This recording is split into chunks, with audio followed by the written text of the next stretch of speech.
Oke, so ini adalah review akhir semester. Daripada saya ceramah lagi, kita akan lihat dulu soal pertama yang ada di quizzes tadi. Suatu program Java tidak mungkin memiliki method. Enggak ya, mungkin aja kan kita bikin. Mungkin enggak hanya punya satu, ya boleh. Memiliki lebih dari satu kelas, boleh nggak? Ya boleh ya, kita kan selama ini juga udah belajar. Kita bikin kelas bisa banyak sekali, bisa inherit lah, bisa extend, dan bisa saling berinteraksi secara agregasi ataupun komposisi. Kita udah belajar itu. Tetapi yang tidak mungkin terjadi adalah dia tidak punya method. Why? Mungkin Anda masih ingat waktu kita belajar Java program paling pertama, suatu program terdiri satu atau lebih kelas, minimal satu gitu ya. Dan selain itu satu atau lebih method, suatu method terdiri dari statement, dan satu aplikasi Java selalu punya method main. Jadi minimal banget suatu program Java pasti punya main, pasti punya satu method paling tidak. Sehingga tidak mungkin suatu program Java yang jalan tidak memiliki method. Itu untuk soal yang pertama. Selanjutnya, perhatikan potongan code berikut ini. Pernyataan manakah yang benar? Nah, ini saya nggak tahu ini tampilannya kenapa seperti ini, tetapi kalau Anda ingat, ini tadi adalah screenshot suatu method. Methodnya nggak saya kerjain dalamnya ya. Judul methodnya adalah compute average dan dia punya 3 argumen X, Y, Z. Nah, di sini pertanyaan manakah pernyataan yang benar? Pernyataan yang pertama, method name adalah sepanjang ini. Salah ya. Karena nama tuh cuma ini doang. Method signature adalah compute average. Salah, karena method signature adalah yang tadi pertama ini. Nama dan list of parameters. Method header adalah ini. Salah juga, karena method header itu semua dari awal. Jadi modifiernya juga, return value-nya juga. Jadi satu-satunya yang tepat di sini adalah method name adalah compute average. Saya ingatkan kembali kalau di suatu method ini ada banyak komponennya. Ini adalah modifier yang pink, yang hijau ini adalah return type, dan ini adalah method signature. Method signature terdiri dari nama dan parameter list, dan ini secara keseluruhan adalah header, dan ini adalah body. Waktu pertama kali kita belajar method, saya masih minta tolong di-ignore dulu ya modifiernya. Sekarang setelah kita belajar classes, harusnya Anda sudah tahu yang dimaksud dengan modifier di sini itu apa. Oke, kita lanjut ya ke pertanyaan selanjutnya. Oke, statement yang benar tentang constructor default adalah, nah saya izin lanjut ke slide dulu ya. Nah, di sini kita, Di sini kita akan lihat bahwa the whole point of kita belajar DDP 2 adalah bukan belajar Java. Saya udah sempat bilang ya beberapa kali. Tetapi intinya adalah kita belajar object oriented programming. Nah, kita bisa membuat objek apapun di dalam dunia imaginary saya. Jadi saya bikin program itu, bayangkan nih saya bikin universe gitu ya, universe. Di situ ada objek-objek yang saling berinteraksi. Objek-objek itu bisa apapun. Dan saya dapat implementasi itu menggunakan objek. Dan objek itu didefinisikan berdasarkan dia punya apa dan dia bisa apa. What does it have? What does it do? Dan ini dapat bisa dilaksanakan dengan membuat atau mendefinisikan data field, yaitu what does it have, method yaitu what does it do, dan constructor untuk menghidupkan dia, untuk membuatnya. Suatu kelas itu blueprint ya, suatu cetakan, suatu panduan untuk cerita, kalau di dalam dunia saya circle tuh seperti ini loh ketentuannya. Dan untuk membuat circle apapun yang saya butuhkan, jadi di dalam imaginary world saya perlu circle-nya 3 misalnya. Saya perlu memanggil constructor. Constructor ini yang oranye ini kan ya. Di dalam contoh saya di sini, saya punya constructor yang minta argumen. Saya constructor circle saya minta dikasih tahu. Kalau lo mau bikin circle nih, lo harus kasih tahu gue si warnanya apa, dia filled in atau enggak, dan berapa diameternya. Dia require itu. Kalau tiba-tiba saya panggil di sini circle tanpa argumen, dia nggak akan mengenali itu karena dia nggak punya konstruktor yang nggak punya argumen, dalam kata lain no arg constructor. Nah, kenapa dia nggak punya no arg constructor di sini? Karena dia udah dikasih tahu konstruktor yang punya argumen. Seandainya saya tidak membuat konstruktor, barulah si compiler akan nambahin secara default konstruktor circle tanpa argumen. Tapi kalau dia punya konstruktor lainnya, dia nggak akan kasih konstruktor default, kecuali saya nambahin sendiri. Jadi kalau kita balik ke soal tadi, statement yang benar tentang konstruktor default, kita harus selalu mendefinisikan konstruktor default. Enggak sih, kalau saya nggak perlu definisikan juga nggak apa-apa. Kedua, kita tidak boleh mendefinisikan. Ya enggak juga, boleh aja kalau saya perlu. Konstruktor default pasti ditambahkan oleh compiler. Belum tentu. Compiler hanya akan menambahkan konstruktor default kalau dia nggak punya konstruktor lainnya. Jadi kalau yang tadi circle, seandainya saya nggak kasih konstruktor yang pakai argumen tadi, dia akan tambahkan. Tetapi kalau saya udah kasih nih yang berargumen, si compiler aman lah, oh aman udah ada konstruktornya, saya nggak ngasih yang default. Yang benar di sini adalah kalau konstruktor default yang dimaksud itu adalah konstruktor yang tidak punya argumen, makanya juga sering disebut sebagai no arg. No arg, nggak ada argumen, no arg constructor. Nah, kalau saya punya objek-objek nih kayak gini nih, ini kan circle objek saya tadi ya. Nah, kalau saya mengimajinasikan banyak objek di dunia imajiner saya, kadang-kadang saya bisa punya objek yang memiliki properti yang mirip kan. Contohnya di sini color and fill. Wah, ini terlalu kompleks nih kalau saya bikin dua kelas yang berbeda. Jadi saya bisa melakukan yang dinamakan inheritance. Saya define suatu superclass yang memiliki ciri-ciri yang in common. Dan saya bisa turunkan dia menjadi subkelas-subkelas yang sesuai. Jadi udah punya ciri khas tersendiri. Nah, di sini saya bisa lakukan dengan keyword extends. Nah, apa yang terjadi kalau saya melakukan extends? Nah, kalau saya punya extends ke atas, yang anaknya atau subkelasnya pasti mewarisi dari superkelas, property dan method yang tadi. What can it do? What does it have? What can it do? Nah, itu akan diambil atau diterima dari superkelasnya. Kecuali konstruktor. Konstruktor tidak di-inherit ya, tetapi harus kita panggil dengan keyword super.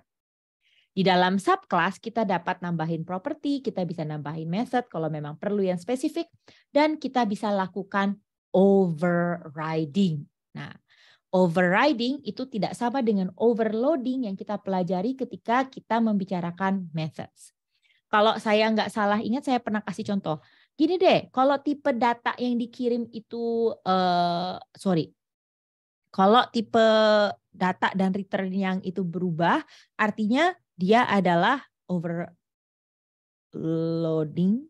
Ya, tetapi kalau misalnya overriding itu artinya implementasinya in the end cuma satu. Jadi seandainya ini kan menerima string ya, yang pertama string, yang kedua ini menerima int ya, kita asumsikan. Dan hasil akhir yang akan terjadi adalah ini int, ya kan? Ini int, dan ini juga jadi string kan? Nah, argumen tersebut kita kirimkan ke suatu method namanya system out.println.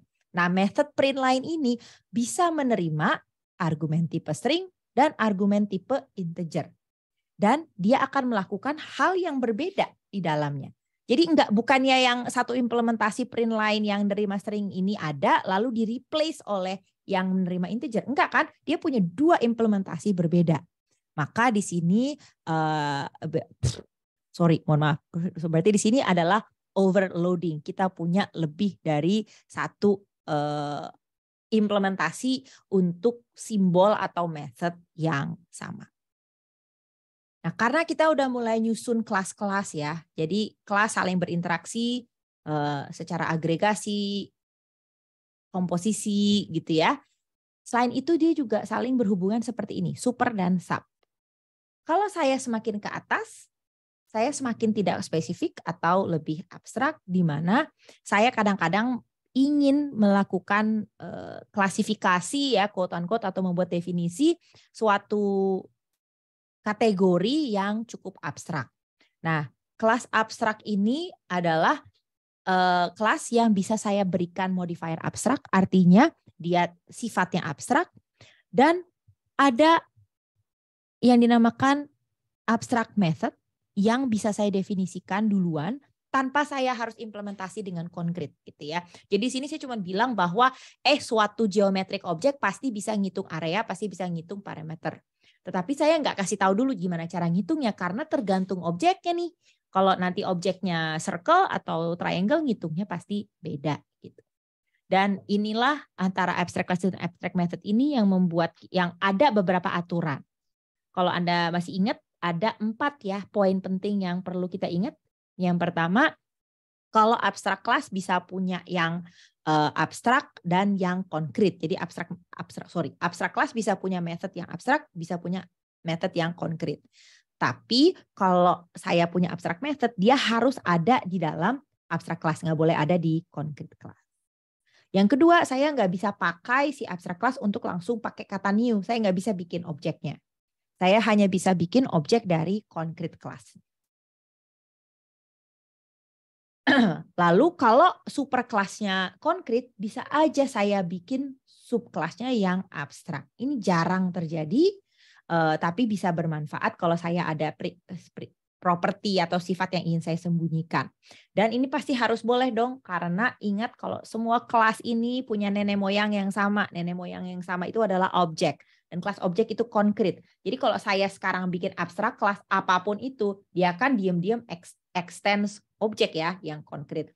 Berarti kalau saya punya super yang konkret, saya bisa punya subnya yang abstrak. Nah, tetapi walaupun saya nggak bisa bikin objek dari abstrak class, saya bisa menggunakan dia sebagai tipe. Saya bisa gunakan dia sebagai tipe seperti ketika saya mau nge-tag memori dengan melalui deklarasi array, atau karena kita sekarang sudah tahu collection, array list atau lain sebagainya. So, kalau kita balik ke quizzes tadi, mana yang dapat dieksekusi, itu yang ini ya, karena yang ketiga ya. Karena kita boleh kok membuat suatu array dengan tipe yang abstrak, itu boleh. Karena itu kayak cuman ngetek memori kan, kita ngetek saya perlu 6 kursi ini buat A gitu. Tetapi saya belum mendefinisikan si A itu seperti apa. Oke, kita harus lanjut ke interface. Nah, interface itu adalah suatu kelas yang spesial. Dia itu dipresentasikan di kurikulum buku Java-nya Liang dan kurikulum DDP2 bersamaan dengan abstrak kelas karena sifatnya mirip. Tetapi saya tidak rela, tidak ikhlas menyatakan dia adalah suatu kelas spesial karena dia bukan kelas, dia class-like construct. Dia sintaksnya mirip ya dengan kelas dan dia sama-sama punya method, sama-sama punya data field, tetapi tidak serak di hati saya untuk mengatakan dia kelas spesial. Dia bukan kelas soalnya. Dia mirip, tetapi cara pakainya mirip hampir sama dengan menggunakan abstract classes. Bedanya adalah saya tidak boleh punya constructor.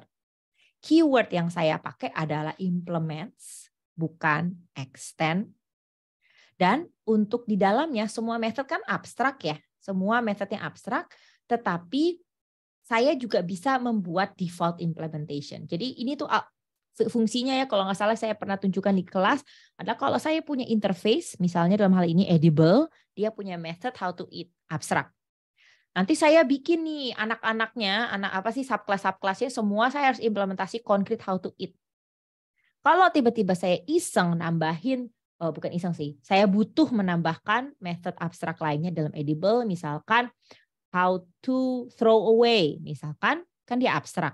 Artinya tadi semua kelas di bawah tadi yang melakukan implements perlu sekarang direvisi semuanya untuk membuat implementasi konkretnya how to throw away. Maka untuk menghindari itu saya juga bisa membuat default implementation. So, kalau kita balik ke sini, suatu interface tidak dapat melakukan extends interface yang lain. Suatu interface dapat melakukan extends concrete class. Method pada interface dapat menyertakan implementasi method tersebut. Tolong di-notice, katanya adalah dapat. Belum tentu kan? Tadi bisa kan ada opsinya juga abstrak, boleh. tetapi dia harus menyertakan dan method pada interface secara implisit menggunakan access modifier protected. Let's check tadi defaultnya apa sih? Saya juga kadang-kadang agak lupa sih. Defaultnya adalah public final static ya. Jadi kalau di sini di pertanyaannya tadi dia adalah protected. Tidak benar ya, karena defaultnya dia adalah public final. Oke, dan satu hal bahwa kalau saya punya interface atau abstrak class juga nggak ya? Tapi interface lah yang jelas, yang memiliki suatu modifier dari data field apapun itu, kalau saya menurunkan dia ke subclass atau apa istilahnya ya, atau kelas yang mengimplement interface ini, saya tuh nggak boleh menyempitkan visibility. Visibility, bukan feasibility tapi visibility tentang exceptions. Nah, di sini saya udah bahas beberapa jenis exception yang mungkin udah pernah ditemui kalian even sebelum saya mulai ngomongin gitu ya. Nah, si exception ini tentu saja banyak banget, nggak usah dihafalin. Tetapi yang perlu diketahui ada dua jenis, satu check dan uncheck.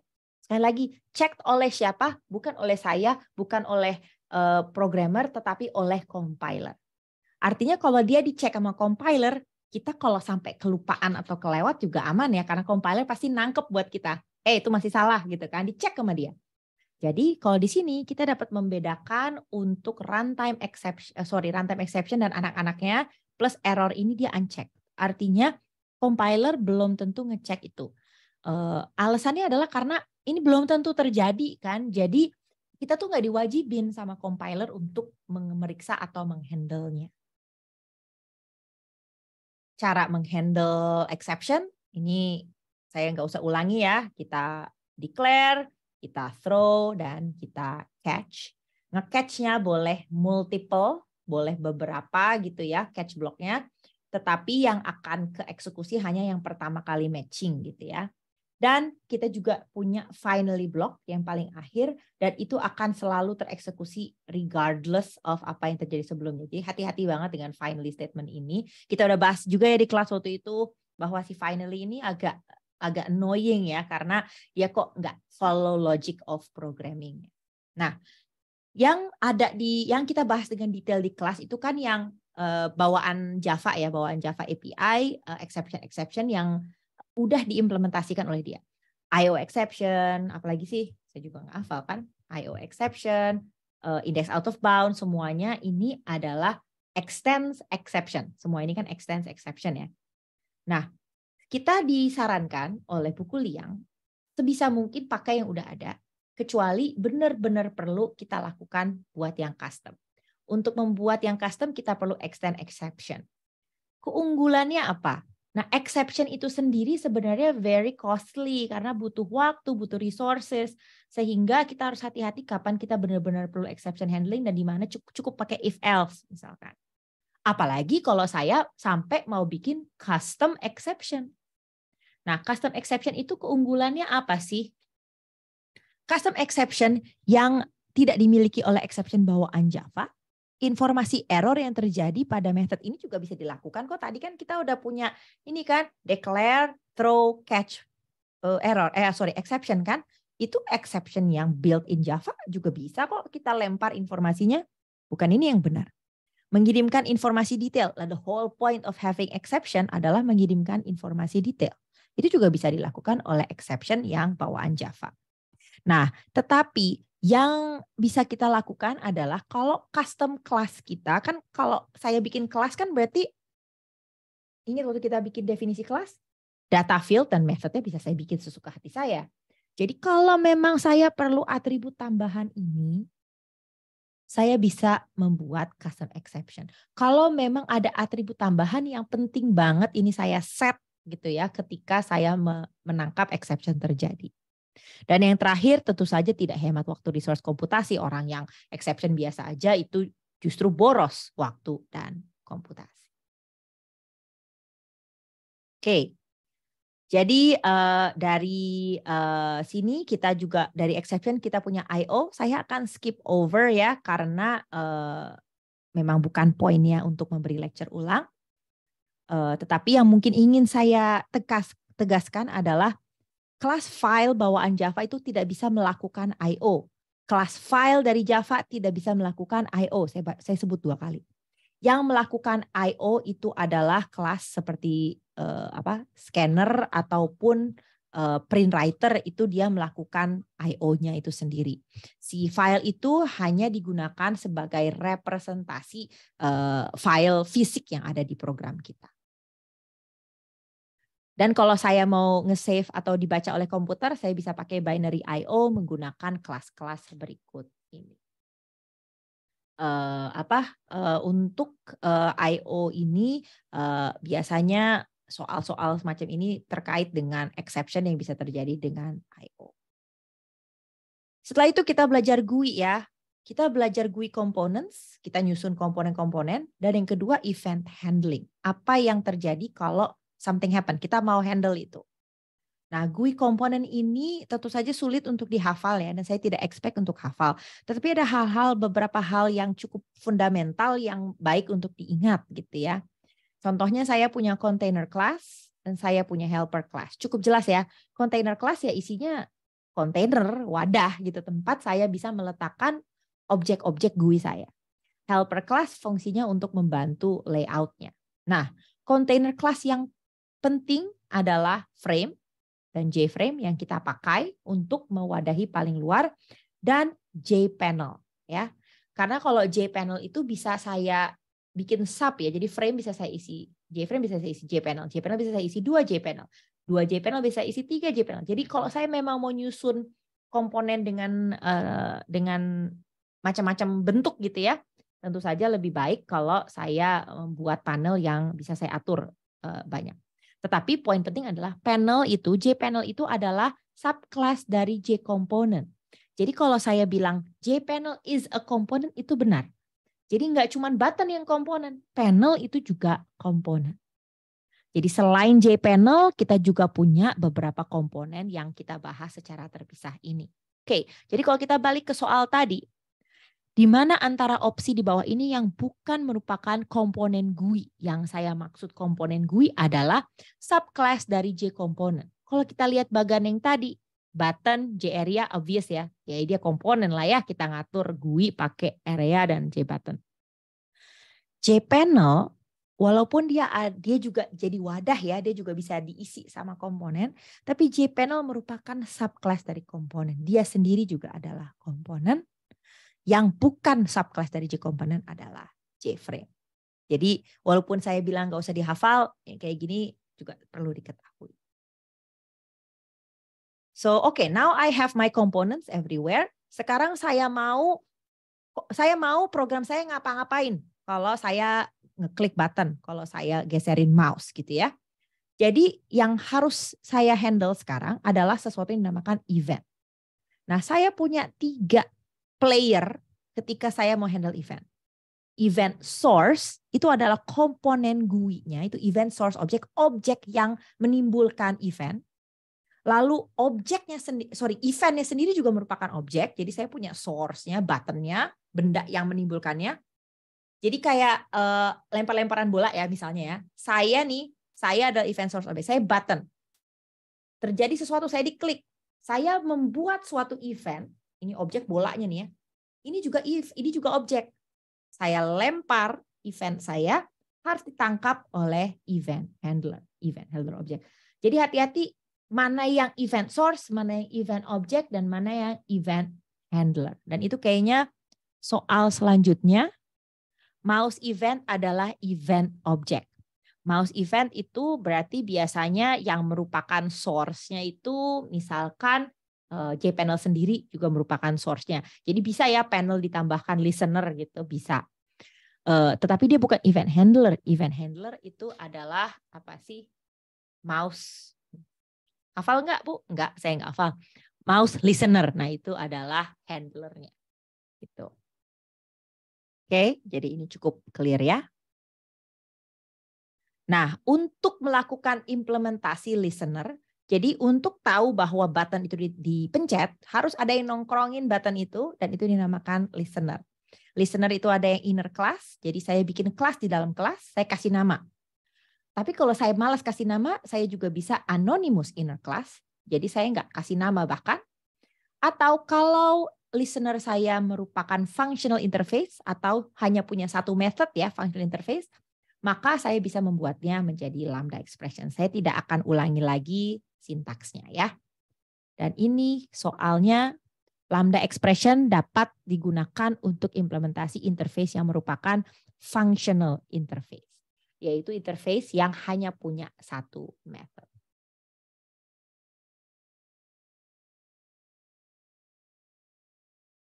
Oke, sorry, maaf.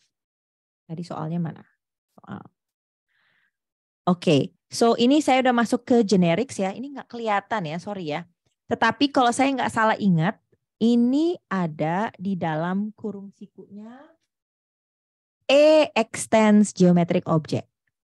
E does not mean anything. E adalah generik saya. Boleh pakai T nggak Bu di situ? Boleh. Saya nggak harus pakai E di situ. Itu placeholder-nya. E extends geometric object. Artinya tipe data yang bisa saya pakai untuk manggil method ini adalah subclass manapun dari geometric object. Karena E itu kelas apapun yang extends geometric object. Dan ini adalah bounding ya, upper bounding ya. Jatuhnya saya upper bounding. Saya ngebound selesai, saya nutup ya, ini saya tuh batasin. Pokoknya yang ada di bawahnya si geometric object adalah kelas-kelas yang boleh memanggil method berikut ini. Bounding ini saya juga bisa ya manggil tanpa bounding, begitu aja juga bisa. Tetapi di dalam contoh ini kita menggunakan bounding. Lalu kelas mana yang merupakan generic class? Yang bukan generic class adalah arrays. Karena arrays tidak ditambahkan generics pakai kurung siku. Emang generics itu apa sih? Nah, generics itu saya bisa nambahin aturan atau rule untuk parameter. Saya maunya pakai tipe data ini doang, gitu ya. Dan manfaat utamanya untuk menangkap kalau ada incompatibility, kita tangkap duluan ketika compile. Nah, implementasi generics itu bisa dalam bentuk generic method, sesuai soal yang tadi juga, atau dengan generic classes. Sama ya, kalau method berarti saya ngatur jenis objek apa aja yang boleh masuk ke method apa. Kalau di sini saya ngatur jenis objek apa yang boleh masuk digunakan di dalam kelas ini. Perbedaan utama antara generic dan tidak generic adalah kapan error terjadi, karena lebih baik itu terjadi ketika compile time daripada runtime. Dan juga tentang casting, tapi saya lupa taruh di sini bahwa kalau saya sudah pakai generic, saya udah nggak perlu casting lagi karena sudah jelas eksplisit jenis data apa yang ada di situ. So terkait dengan generic classes yang udah dipelajari pertama adalah array list. Tapi kan nggak hanya array list, Bu. Banyak sekali, betul.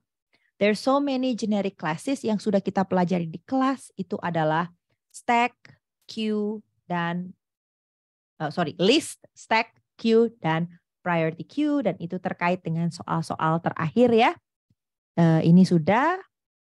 Lalu struktur data untuk menampung pemanggilan metode rekursif adalah stack. Ingat ya, kita waktu pertama kali belajar rekursi, itu kita tahu bahwa pemanggilannya numpuk-numpuk gitu, dan yang paling pertama masuk, pertama kali ditumpuk, itu yang paling terakhir dieksekusi. Last in, first out. Lalu kita juga belajar tentang queue dan priority queue.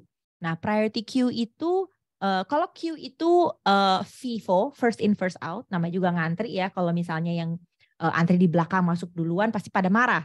Yang paling pertama dong ngantri, maka dia yang paling pertama kali boleh masuk gitu. Tetapi kalau priority queue itu ada priority terhadap orang-orang yang lagi ngantri gitu. Jadi nggak cuman yang pertama kali ngantri boleh masuk duluan, tetapi mungkin pejabat harus masuk duluan gitu ya, karena dia punya priority. Dan tambahan catatan, ini ada pertanyaan ya, dua pertemuan yang lalu, priority queue-nya ketika kita cetak kok kontennya tidak sesuai priority. Nah, karena nyimpennya di dalam struktur itu belum tentu dalam urutan priority. Tetapi ketika saya melakukan DQ, saya nge-remove satu elemen itu pasti sesuai urutan priority. Tapi nyimpennya di dalam strukturnya belum tentu sesuai priority. Soalnya habis ya, ini soal feedback buat saya dan juga untuk word cloud kenang-kenangan untuk kita semua. Nah, Di akhir kelas, sampai di sini semua materi sudah selesai. Di kelas DDP 2, sebelum kalian semua panik, saya pertama ingin menyampaikan selamat udah sampai di sini. Semoga jadi manfaat buat kalian, nggak cuman jadi nilai A, insya Allah di akhir semester, tapi juga menjadi ilmu yang bermanfaat dan bisa digunakan kembali di kemudian hari. Nah, kalau semua tentang programming Java dan OOP kalian semua sudah jago, itu kan konten ya. Tetapi ada beberapa hal di dalam programming, dalam hal ini kita belajar Java ya, yang nggak pernah diajarin di kelas gitu ya. Kayak dokumentasi nggak diajarin. Ntar percaya deh, kalian pertama kali masuk ngerjain project gitu ya dengan bigger team, ini code ngapain sih gitu. So, saya ingin menutup kelas DDP 2 semester ini dengan reminder. Kita punya Java Best Practices. Ini saya sampaikan di awal kelas, awal semester. Ada practices. Tetapi rasanya akan amiss kalau tidak saya ingatkan di akhir semester juga. Di awal mungkin Anda masih ngawang-ngawang. Apa sih Bu maksudnya Java? Sekarang kan kalian semua sudah jadi Java programmer. Saya ingetin lagi nih. Kita punya naming convention. Kita bisa melakukan encapsulation. Jadi class members itu sebaiknya private. Ini best practices ya. Redundant initialization. Ingat kalau saya bikin array, bikin object, bikin collection. Itu dia punya default initialization. Kecuali kalau saya ngomongin local variables ya. Local variable itu harus inisialisasi. Tapi kalau arrays, object, dan collection itu kan ada defaultnya. Jadi nggak perlu repot saya lakukan. Dan in the context of collections, kita bisa nyimpen as interface. Jadi kalau saya declare new array list, saya simpan bukan sebagai array list, tapi saya simpan sebagai list. Ini adalah best practices di generics and collections itu. Nah oke, sekarang saya punya rule-nya ya, kalian juga punya rule-nya ya. Tetapi selain itu, kita juga ada baiknya belajar melakukan clean coding. Nah clean coding itu sesuatu yang I'm yet to find a definition yang semua orang sepakat. Tetapi poinnya adalah kamu tuh nge-programming nggak sendirian nantinya gitu ya. Kalau TP sendirian ya nggak boleh pakai punya temen ya. Tapi kalau nantinya in the real world kalian nggak akan programming sendiri. Program itu biasanya tidak pernah final, dia iterasi ngulang-ngulang-ngulang. Dan itu kan poinnya kita belajar Java atau OP, modular, reusable. Jadi ada beberapa hal yang bisa diingat. Ada 5 hal yang menjadi prinsip. Saya kasih tahu bahwa ini bukan sesuatu yang fix. Jadi saya nggak bisa kasih tahu, oh white space harus seperti ini. Enggak. Tetapi hati-hati dengan project structure. Ini memang saya nggak pernah nyontohin karena saya kan tukang pakai CMD ya. Jadi saya nggak pernah pakai IDE yang kelihatan struktur filenya. Jadi ini depending on your IDE. Nanti kalau masuk ke environment gitu belum tentu IDE-nya VS Code gitu ya. Jadi biasakan untuk mengatur file sesuai dengan ketentuan. Naming convention ngulang ya yang tadi source file structure, white space dan indentation itu ada baiknya jangan jangan pelit untuk enter gitu ya. Dan comments. Documentation is key. Ini saya reminder Java documentation, dan seterusnya untuk menggunakan simbol seperti ini. Nah, ini tidak saya ajarkan di kelas, tetapi saya ingin sebut kalau Anda menemukannya somewhere. Kalau kalian menemukan ini sambil googling terus penasaran itu apa. Nah, sekarang kita lagi pakai Java 17 ya di dalam kelas ini, tetapi di Java 10 mulai keluar var. Nah, var ini adalah variabel yang nggak saya assign tipenya gitu ya.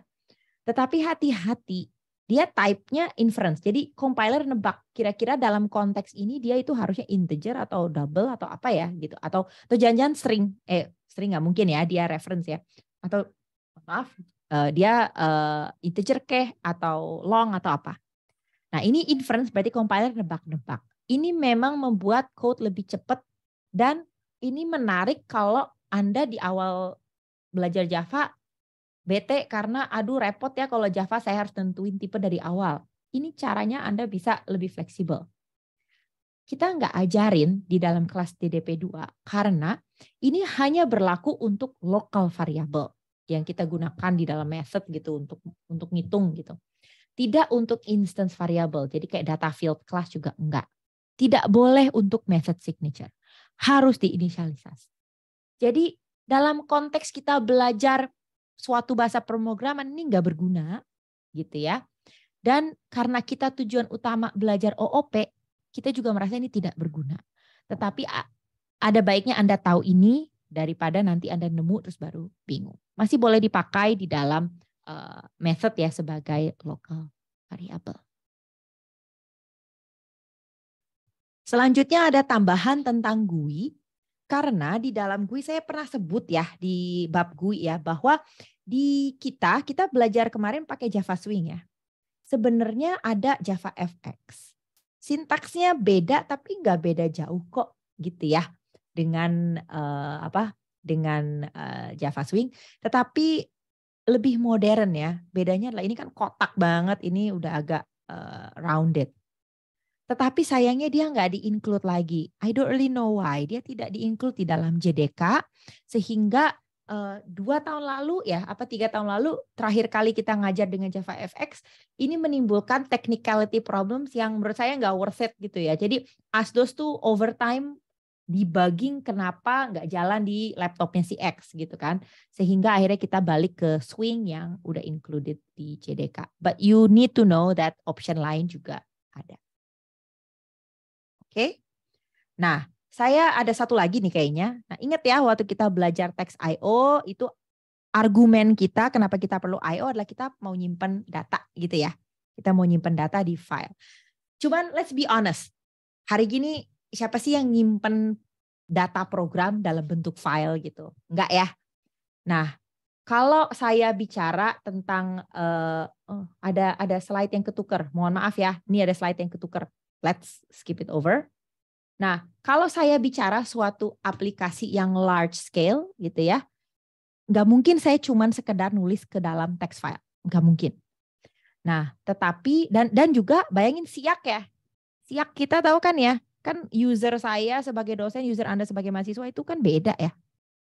Nah, kalau kita mau real di dalam large scale application menggunakan Java, saya tuh nggak sekedar nyimpan informasi jadi teks, lalu baca lagi teks filenya. Jadi saya ingin introduce ide layering dan Spring Boot.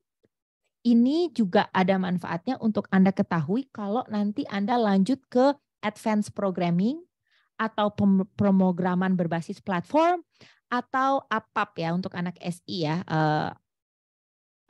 aplikasi perusahaan apa sih? Saya lupa singkatannya apa, tetapi APAP ya, aplikasi perusahaan itu. Jadi kalau sejauh ini kita belajar everything in Java, sebenarnya kan nantinya akan dibuat yang dinamakan layer. Ini kita ngedesain code secara hierarki, di mana saya punya layer yang ngurusin UI-nya saja. Saya punya layer yang mengurusi back-end-nya saja. Saya punya layer yang akan akses ke database misalkan gitu. Belum lagi program database-nya itu sendiri. Itu kelas basis data nanti untuk belajar itu. Nah, kalau Anda tertarik untuk melihat kaitan antara konsep-konsep ini, Anda bisa lihat beberapa useful links ini. Ini slide miscellaneous akan rilis setelah ini di scale, jadi Anda bisa baca.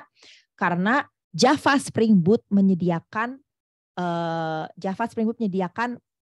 kemampuan untuk melakukan layering ini, di mana kita punya layer untuk presentation yang muncul ke user, business yang merupakan logic in the background, lalu storage-nya dan database-nya.